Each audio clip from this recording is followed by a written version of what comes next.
Pertemuan ketiga dengan tema persaudaraan dalam alam ciptaan. Nanti kita akan mencoba merenungkan apa aja sih alam ciptaan dan bagaimana kita harus memelihara ataupun menjaga alam ciptaan kita.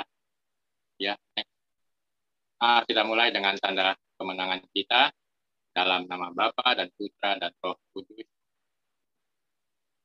Kasih karunia dan rahmat dan damai sejahtera dari Allah, Bapa dan Putra, dalam persekutuan Roh Kudus senantiasa beserta kita, sekarang dan selama-lamanya. Jadi pertemuan ketiga ini, kita bisa melihat, ini saya tampilkan foto di berbagai tempat ya. Sebenarnya di awal tahun kan kita tahu bahwa Indonesia banyak bencana. Ini foto yang pertama, ini sudah lama kondisi Monas pada saat itu. Saya tidak bermaksud menyalahkan siapa-siapa, tapi maksud saya manusia dengan kepentingannya sangat mudah, dengan kekuasaan sangat mudah untuk melenyapkan alam semesta gitu. Pohon yang sudah puluhan tahun dalam sekejap bisa hilang karena ulah manusia gitu kan. Dan akibatnya kita bisa lihat ini banjir di berbagai tempat, ataupun banjir bandang gitu kan, kemarin longsor di daerah-daerah puncak ya. Ini bukannya kebetulan pas kita mau merefleksikan pertemuan yang ketiga persaudaraan dalam alam semesta. Nah, ini kita bisa melihat bumi kita ternyata menjadi objek dijajah, dimanfaatkan, dieksploitasi, bahkan kalau dalam bahasa yang lebih kasar lagi diperkosa gitu kan, tanpa diperhatikan, tanpa dipelihara. Sebagai contoh penambangan liar, penebangan hutan, ataupun juga penangkapan hewan-hewan yang dilindungi dan juga penangkapan ikan. Beberapa sudah punah karena sebenarnya kan ulah kita manusia gitu. Maka bumi kita adalah sedang sakit dan menderita. Dampaknya ialah perubahan iklim, pemanasan global, dan juga bencana alam. Jadi sebenarnya bumi kita ini saat sekarang ya bisa dikatakan sedang sakit dan menderita. Terjadi ketidakharmonisan antara alam semesta, ketidakseimbangan, maka akibatnya ya pemanasan global, perubahan iklim yang tidak menentu, kadang panas, kadang mendadak hujan gitu kan, ataupun suhu bisa berubah. Yang biasanya kita nggak pernah hujan es, atau bisa menjadi hujan es, itu perubahan iklim yang sangat cepat. Dan juga dampaknya ya bencana alam yang terjadi, yang tadi kita sebutkan banjir. Bahkan dampak yang paling parah adalah kepunahan. Kepunahan di daerah tertentu secara lokal ya. Kepunahan hewan, ataupun tumbuhan, ataupun manusia banyak korban gitu kan. Dan dampak yang lebih luas lagi ya, kita harus menerima ketika terjadi kepunahan secara alam semesta kalau kita tidak menjaga alam semesta yang telah Tuhan berikan. Lalu apa hubungannya dengan iman kita? Nah, kita bisa melihat apa hubungannya dengan iman kita, dan kita mau merenungkannya pada malam hari ini. Ada gak sih hubungannya dengan iman kita alam semesta itu? Kita bisa mulai dengan kisah penciptaan ya, Bapak Ibu dan teman-teman. Kisah penciptaan di kitab Kejadian. Allah memandang semuanya sungguh amat baik adanya gitu kan. Jadi pertanyaannya, apakah kita, Bapak Ibu dan saya, termasuk di dalam alam ciptaan? Nah, kalau kita mau lihat di kisah Kejadian, Tuhan Allah menciptakan langit, memisahkan cakrawala gitu kan, memisahkan laut dan darat, menciptakan hewan dan tumbuhan, dan yang terakhir si bontot, sebenarnya kita manusia diciptakan Allah menjadi si bungsu dari ciptaannya. Jadi kita semua sesama ciptaan Allah.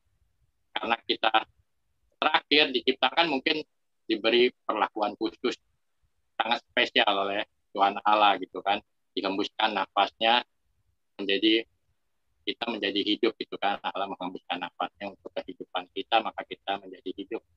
Di sana Allah melihat sungguh amat baik. Artinya apa? Allah memandang kehidupan itu adalah saling berhubungan, saling mempunyai keharmonisan dan keteraturan. Laut dan darat dipisahkan, adanya cakrawala itu sebenarnya Allah menciptakan sangat teratur dan begitu harmonis, sehingga ada sebuah perjalanan kehidupan yang berlangsung dengan baik. Allah memandang itu. Lalu bagaimana kita manusia? Ternyata manusia diberi tugas oleh Tuhan Allah. Di dalam kitab Kejadian kita bisa melihatnya. Kita bacakan bersama-sama apa tugas dari manusia. Tuhan Allah mengambil manusia itu dan menempatkannya dalam Taman Eden untuk mengusahakan dan memelihara taman itu. Jadi jelas bahwa manusia, kita semua, Bapak, Ibu, dan saya, memiliki tugas untuk menjaga alam yang telah Tuhan Allah ciptakan. Jadi ini benar-benar sebenarnya sangat berkaitan dengan iman kita. Karena Tuhan Allah pun telah menugaskan kita. Nah, pada malam hari ini, kita mau merenungkan bersama-sama melalui bacaan Injilnya. Kita mau merefleksikan, seperti tema tahun ini, merefleksikan tahun refleksi. Apakah yang terjadi di alam semesta ini berhubungan dengan setiap manusia? Apakah kita juga menjadi penyebab rusaknya, sakitnya, menderitanya bumi di dalam kehidupan kita? Allah Bapa Maha Pencipta, syukur dan terima kasih atas karunia dan rahmat yang Kau anugerahkan kepada kami hingga saat ini. Hadirlah dan bimbinglah kami untuk merenungkan dan merefleksikan hidup kami. Secara khusus, relasi persaudaraan kami dengan seluruh alam ciptaan-Mu. Biarlah terang kasih-Mu membuat kami mampu memperbaiki alam semesta yang sudah rusak ini. Dengan pengantaran Kristus, Tuhan dan sahabat kami, yang hidup dan berkuasa bersama Dikau dan Roh Kudus, kini dan sepanjang segala masa. Amin. Amin. Terima kasih, Bu Tuti. Kita mau masuk ke dalam bacaan firman-Nya. Karena itu, aku berkata kepadamu, janganlah khawatir akan hidupmu, akan apa yang hendak kamu makan atau minum, dan janganlah khawatir pula akan tubuhmu, akan apa yang hendak kamu pakai. Bukankah hidup itu lebih penting daripada makanan, dan tubuh itu lebih penting daripada pakaian?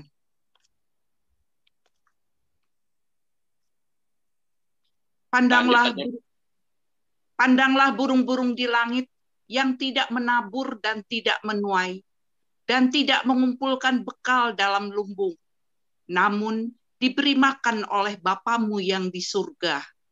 Bukankah kamu jauh melebihi burung-burung itu? Siapakah di antara kamu yang karena kekhawatirannya dapat menambahkan sehasta saja pada jalan hidupnya? Dan mengapa kamu khawatir akan pakaian? Perhatikanlah bunga bakung di landak yang tumbuh tanpa bekerja dan tanpa memintal. Demikianlah Injil Tuhan. Terpujilah Kristus. Ya, terima kasih Ibu. Kita masuk, Bapak Ibu dan teman-teman, kita masuk ke dalam butir permenungan. Mungkin perikop ini sering kita dengar ya. Perikop ini banyak berbicara tentang kekhawatiran hidup manusia. Lalu pertanyaannya sebenarnya, kekhawatiran hidup manusia dengan tema kita malam hari ini, persaudaraan dalam alam semesta, itu apa dan bagaimana gitu kan. Makanya dalam pertemuan ini saya ingin memulai permenungan kita dengan sebuah pertanyaan. Apakah kita lihat tuh, bumi sedang sakit, ada dokternya lagi diperiksa. Pertanyaannya, benar atau salah? Apakah karena khawatirmu, aku, bumi menderita? Kira-kira jawabannya benar atau salah, Bapak Ibu? Yang jawab benar, bisa angkat tangan. Salah. Salah ya. Yang jawab benar, saya tanya dulu yang jawab benar, angkat tangan. Ya. berapa ini ya? 200 orang ya. Yang jawab salah, tadi siapa tuh paling kenceng tuh? Angkat tangan. Berapa tuh? 500 orang. Yang jawab ragu-ragu? Ya. Jadi kadang kita justru nggak merasa ya kita termasuk bagian karena kekhawatiran kita membuat bumi kita. Kita keep pertanyaan ini, kita mau coba menggali lagi dengan renungan firman yang ada. Apakah benar karena khawatir saya bumi menjadi menderita? Ini sebenarnya kemarin saya merenungkan ini cukup menarik di firman Tuhan kalau dihubungkan dengan alam semesta. Ya kita keep, nanti pas di akhir baru sebagai pemenungan kita benar atau salah. Gitu. Nah, jadi firman ini jelas mengatakan janganlah kamu khawatir akan hidupmu gitu kan. Berarti berbicara tentang kekhawatiran hidup manusia. Kekhawatiran hidup manusia yang pada dasarnya mengenai makan, minum, dan pakaian. Makan, minum, dan pakaian. Tapi di dalam perjalanan hidup manusia, makan, minum, pakaian itu melebar, meluas seiring perubahan hidup manusia itu sendiri, seiring perubahan standar hidup manusia. Sebagai contoh mungkin Bapak Ibu pernah mendengar ya masalah manusia dengan makanan gitu kan. Kalau orang kecil hari ini saya bisa makan apa enggak, kan dia khawatir makan dan minum. Kalau sudah ada duit sedikit, pertanyaannya beda lagi. Hari ini kita mau makan apa? Kan? Kalau hari ini saya makan tahu tempe, saya bisa makan 3 kali sehari.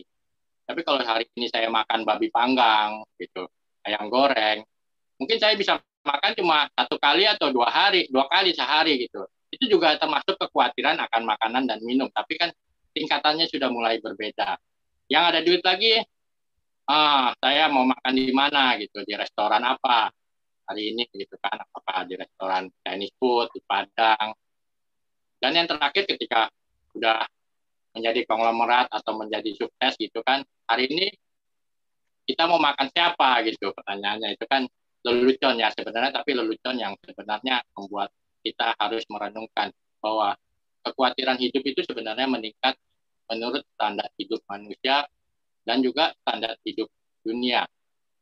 Saya sedikit sharing, di awal-awal pandemi ada seorang bos usahanya mulai drop gitu kan, mulai turun.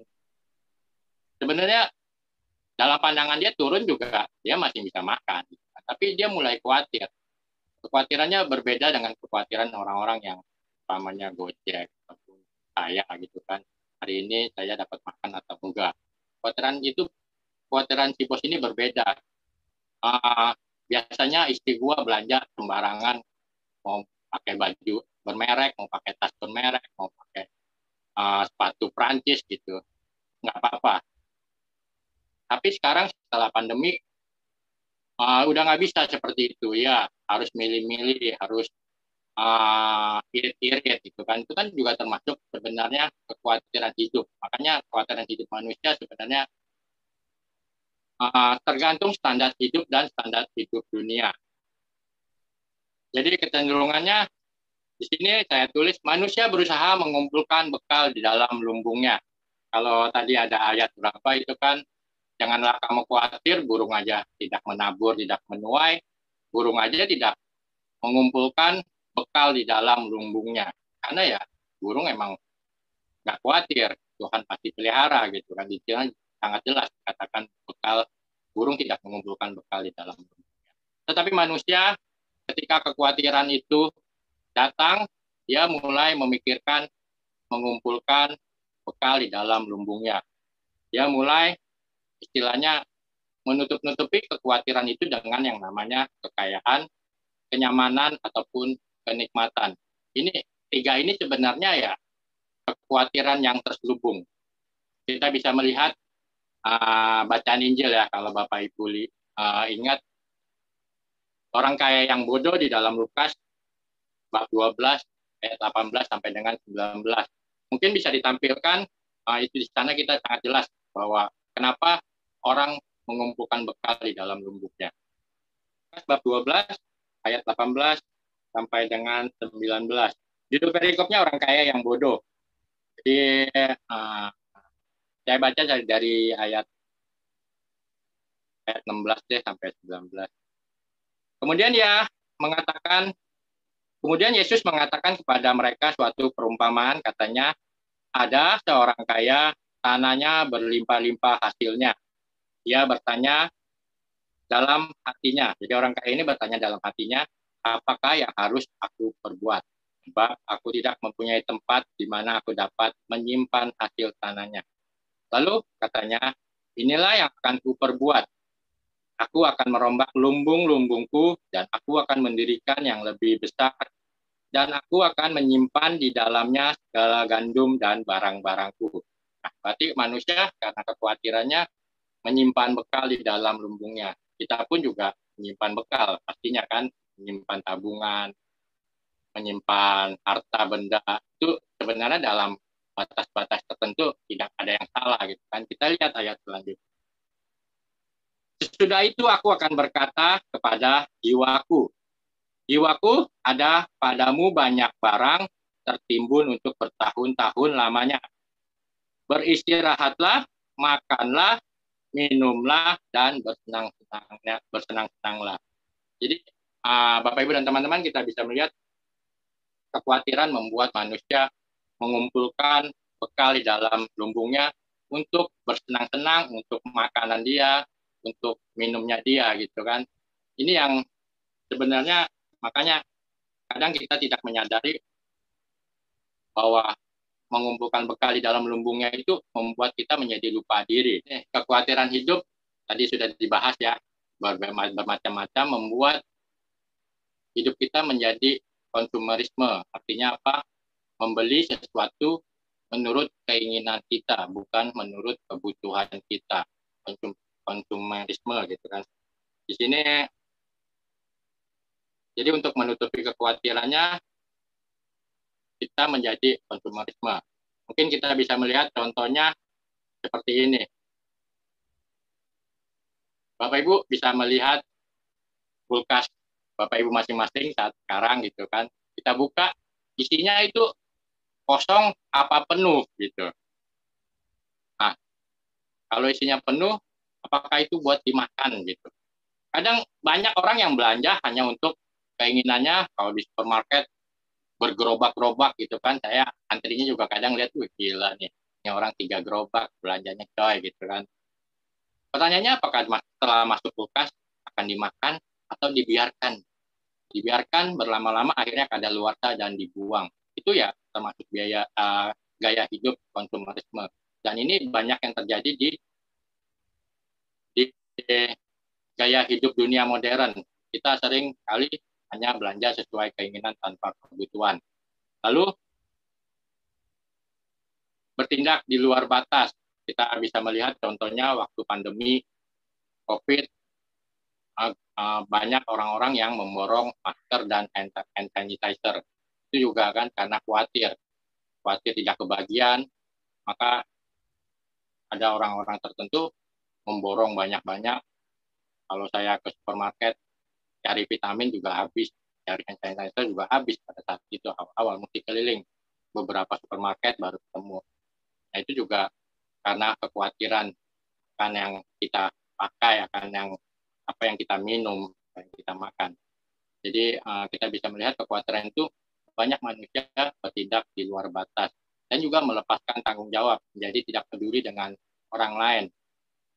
Orang lain mau butuh mau kagak, yang penting gua ada dan tercukupi.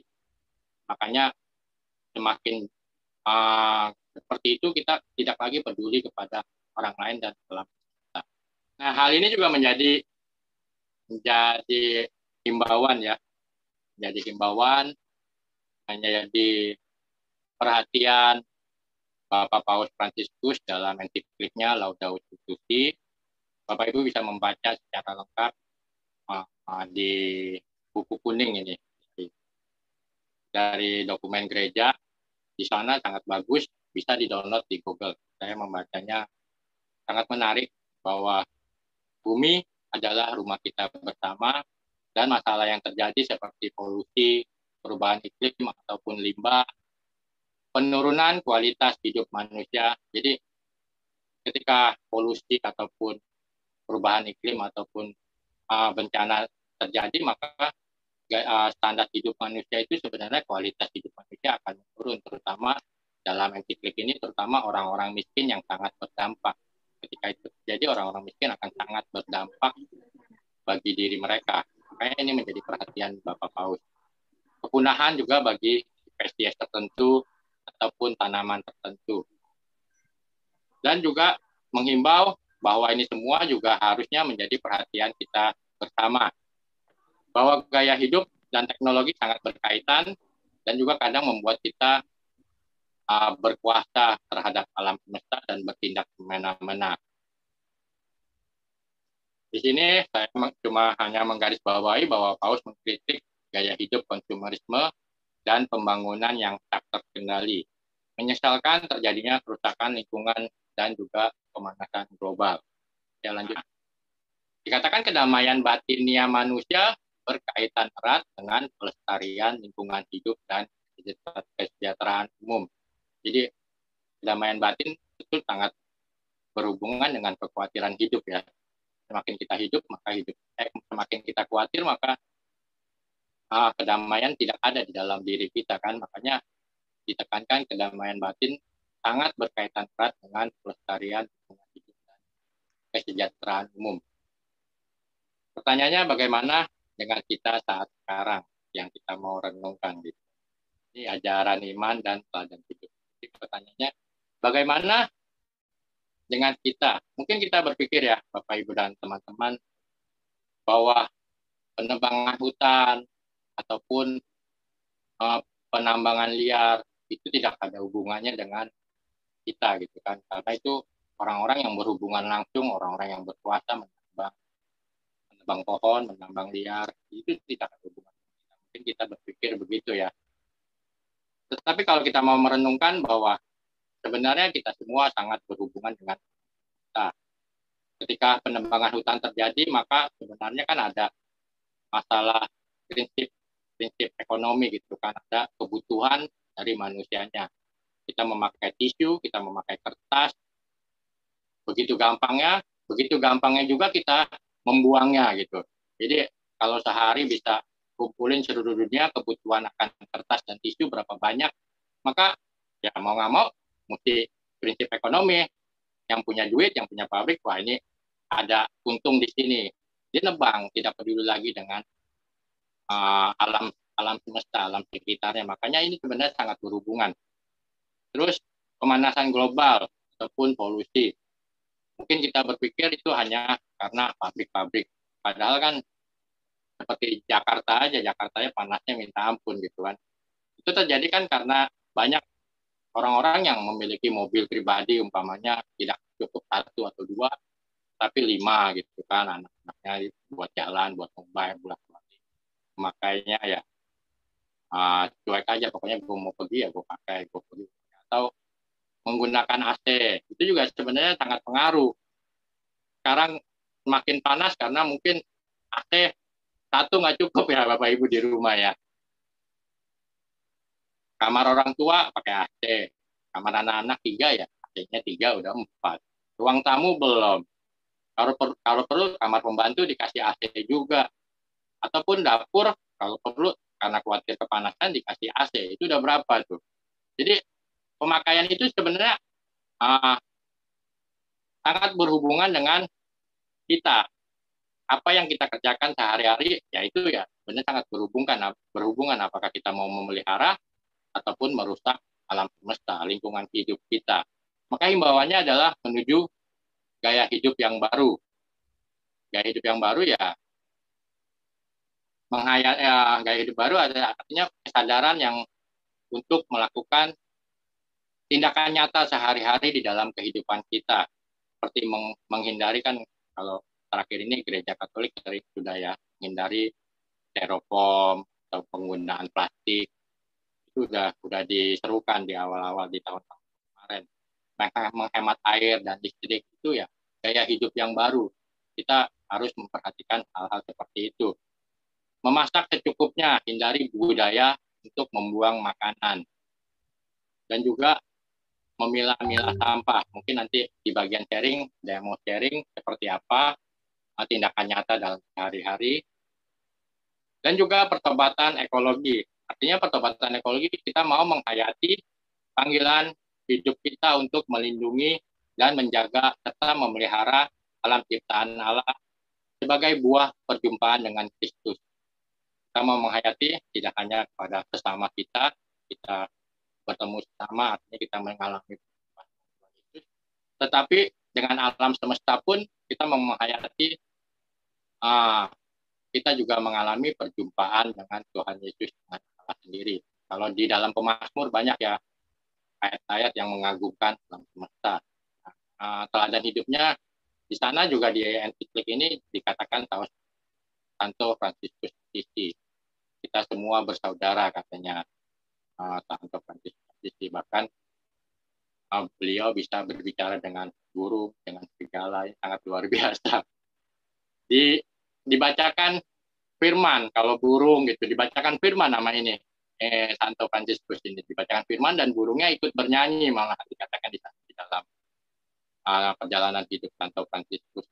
Juga sangat memperhatikan orang-orang yang miskin. Kita bisa melihat di tradisi gereja. Bapak Ibu mungkin bisa membacanya di tradisi gereja.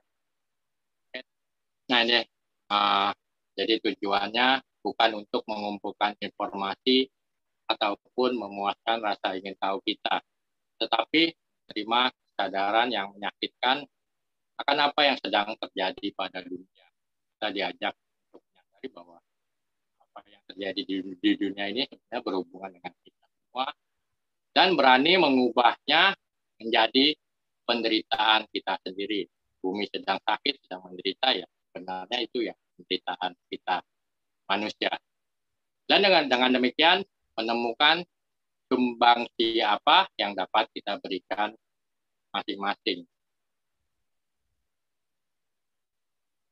Ini analisis sosial, saya tidak membahasnya, hanya menyinggung sedikit. Di sana dikatakan lanjut bahwa ada anak-anak muda yang melalui media sosial, TikTok ya, melalui media sosial mengkampanyekan peduli lingkungan untuk remaja.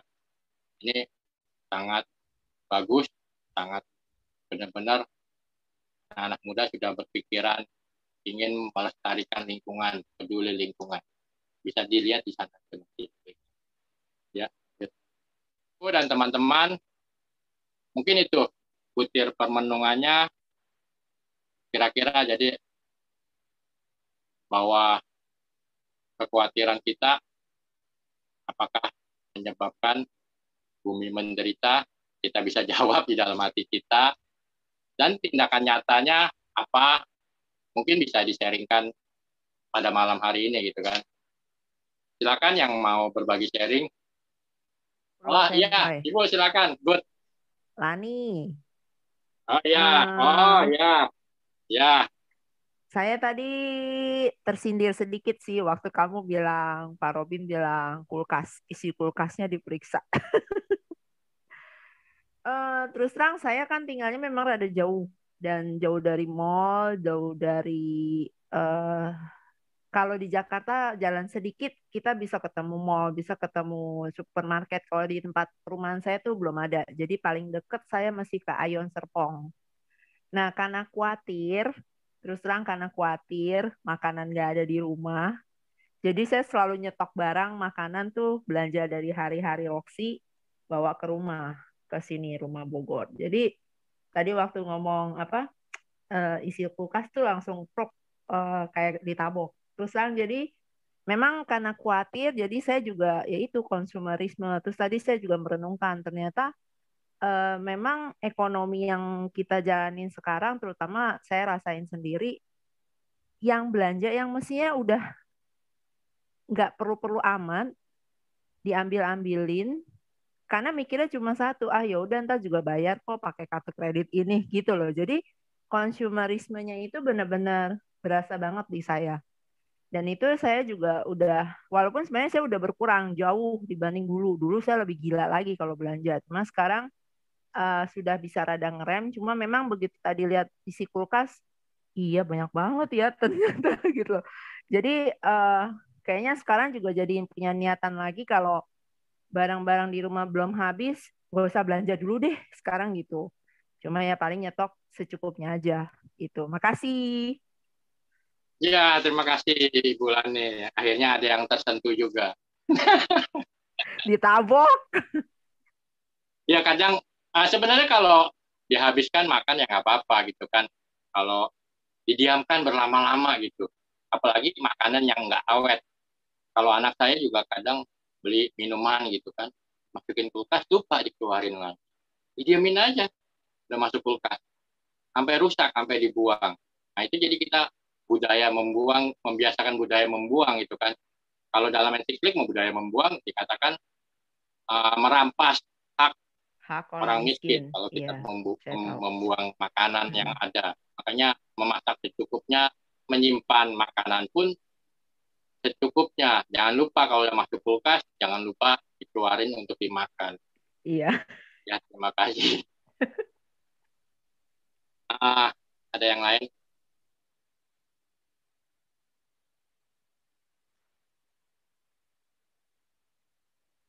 Saya yang sharing deh. Sebelum pandemi sebenarnya di gereja kami, paroki besar itu kan kegiatan bank sampah. Jadi umat diajak untuk memilah-milah sampah dan mengumpulkannya di gereja. Itu sebelum pandemi. Karena udah mulai berjalan, tapi karena pandemi di sana dikasih buku tabungan. Yang ngumpulin, ditimbang, setiap hari ada jadwalnya, hari Sabtu atau ditimbang, duitnya berapa ditulis. Saya dengar ada beberapa paroki yang sudah berjalan sama bank sampah. Kadang kendalanya ya kalau mengumpulkan barang-barang itu ketua lingkungannya yang repot. Jadi saya kebetulan ketua lingkungan, dia yang kadang mesti menjemput bola umat-umat itu kan. Ya siapa yang mau kumpulin sampah. Kadang ya membangun kesadaran untuk mengumpulkan sampah itu sebenarnya bukan hal yang mudah. Banyak umat yang sudah terbiasa dengan yang tadi Tilani katakan ya gaya hidup modern, apa-apa ya maunya praktis. Plastik kalau bisa ya dibuang, pakai buang, atau wah gitu kan, pakai buang. Kita harus bersyukur kalau gereja Katolik sangat memperhatikan itu. Pakai tumbler sekarang, pertemuan kita boleh plastik. Itu sangat susah keadaannya membangun kesadaran. Jadi kita mesti jemput bola, ngumpulin ya. Kalau di rumahnya gede ada halaman bisa ngumpulin sampah di depan rumah gitu kan, Sabtu sampai Senin sampai Jumat. Ataupun Sabtunya kita bawa kendala lagi, mesti naik bajai lah, mesti apa kalau banyak-banyak. Itu sih maksudnya dalam pertemuan ini ya membangun kesadaran itu bukan hal yang mudah. Ada lagi yang mau sharing? Mau bertanya, Pak? Boleh, Pak? Mau bertanya, ya. Boleh, Pak? Saya dari Kemakmuran. Oh iya, Ibu. Bapak tadi bilang bumi sakit karena kekhawatiran. Iya.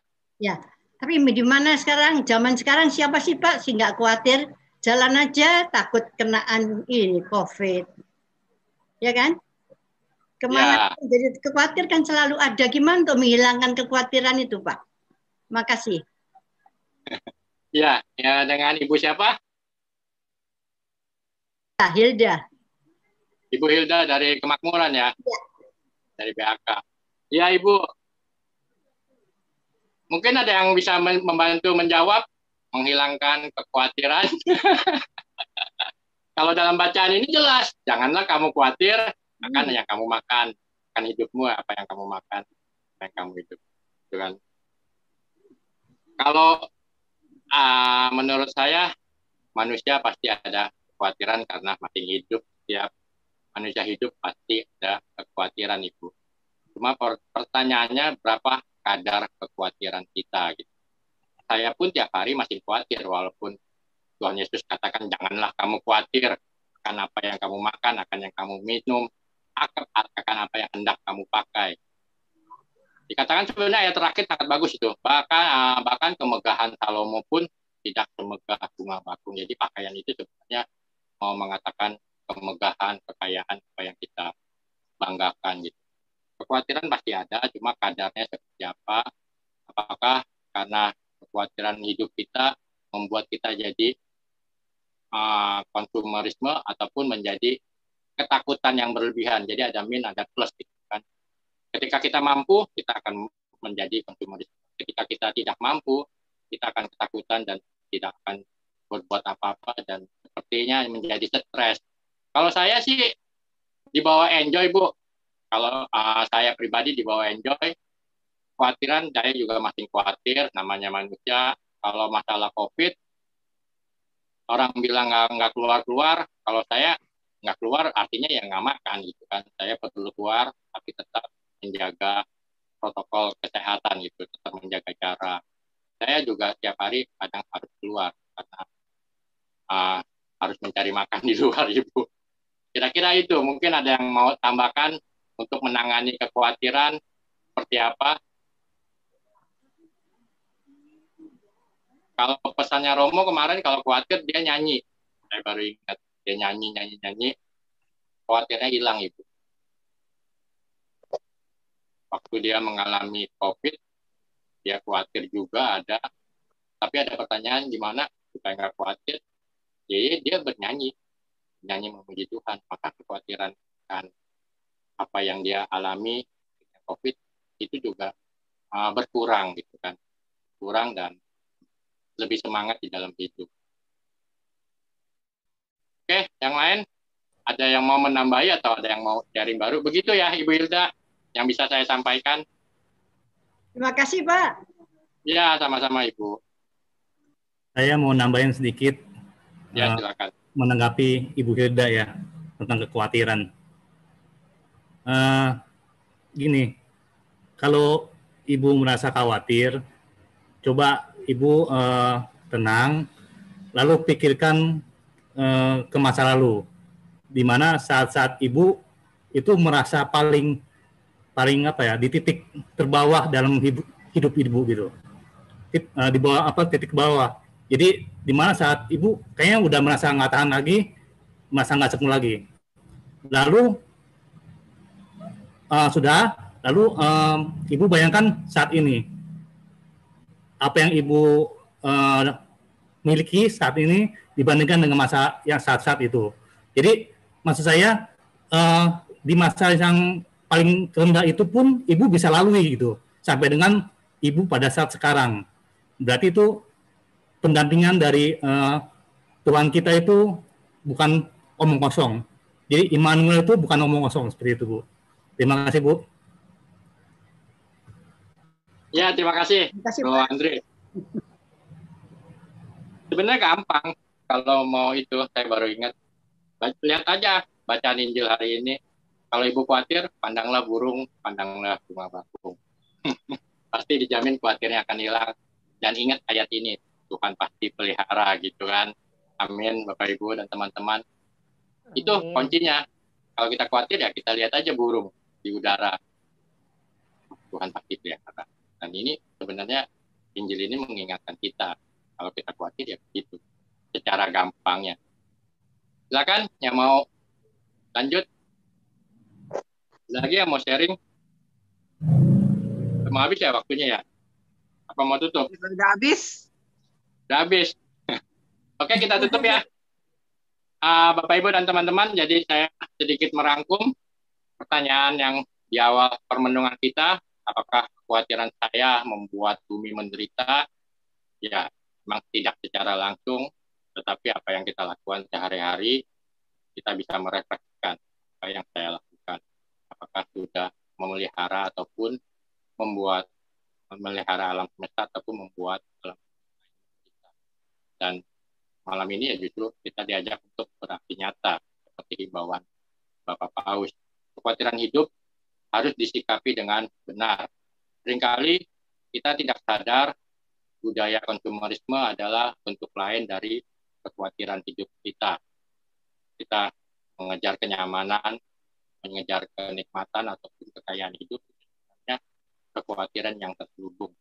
Jadi kalau kita mampu ya kita pasti ke sana gitu. Kalau kita mampu ya kita diam saja. Perlu tindakan nyata dalam kehidupan sehari-hari bahwa menjadi gaya hidup yang baru sebagai langkah pertobatan ekologi menuju persaudaraan di dalam alam semesta. Semakin mengasihi, semakin terlibat, bahkan menjadi berkat. Jadi peningkatan standar hidup, kemajuan teknologi harus kita sikapi dengan sangat bijak. Jangan membuat kita lupa untuk bertanggung jawab memelihara lingkungan. Sah-sah aja kalau kita berusaha untuk meningkatkan standar hidup kita, meningkatkan kehidupan kita dan keluarga, itu sangat sah. Tidak ada yang buruk, tidak ada yang salah. Tapi setiap dari kita juga harus memahami bahwa kita semua, Bapak, Ibu, saya, orang lain adalah satu komunitas, yaitu komunitas kemanusiaan, sangat saling berhubungan. Kita di sini, di belahan bumi lain sebenarnya sangat saling berhubungan. Contohnya ya COVID menggambarkan bahwa hidup kita benar-benar sangat berhubungan. COVID ini gambarannya ya begitu, satu bumi kena berhubungan semua dampaknya. Ini mungkin menjadi refleksi kita yang alami sekarang. Kalau pandemi mah zaman dulu juga udah banyak. Tapi kan kita tidak mengalami, kita tidak dapat refleksikan di dalam hidup kita. Ini kita tidak alami. Jadi kita tahu bahwa kita ada satu komunitas di dalam kemanusiaan dan bumi kita adalah rumah kita, bumi bersama yang harus dijaga dan dipelihara.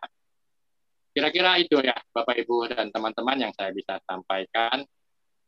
Semoga bermanfaat dan juga menggerakkan kita untuk lebih lagi peduli terhadap kita. Kita masuk ke dalam doa umat.